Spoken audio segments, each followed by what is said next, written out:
রয়েছে 4 জন ইউটিউবার। এর মধ্যে রয়েছে মিস্টার ট্রিপলার, যার ইউটিউব চ্যানেলে 5 মিলিয়ন সাবস্ক্রাইবার।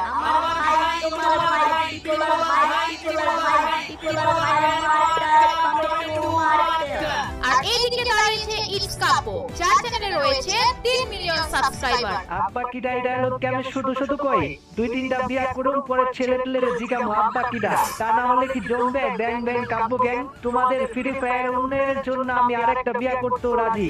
আর রয়েছে গেমিং উইথ তালহা, যার ইউটিউবে 2 মিলিয়ন সাবস্ক্রাইবার। আর সবশেষে রয়েছে ফ্রি ফায়ারের কার্টুন অ্যানিমেশন ভিডিও ক্রিয়েটর দিবস গেমিং, যার ইউটিউব চ্যানেলে রয়েছে 2 মিলিয়ন সাবস্ক্রাইবার। হ্যালো গাইস, আমি তোমাদের মিস্টার ট্রিপলার। ফ্রি ফায়ার ইতিহাসে এই প্রথম নির্বাচনে দাঁড়াইলাম। মিস্টার ট্রিপলার আর্মি, তোমরা কি পারবা না আমার এই নির্বাচনে জিতাইতে? এই আব্বা কিডা বল, ফ্রি ফায়ার আব্বা কিডা বল, ব্যাং ব্যাং কাব্য গ্যাং ফ্রি ফায়ার নির্বাচনে জিতবে কিডা?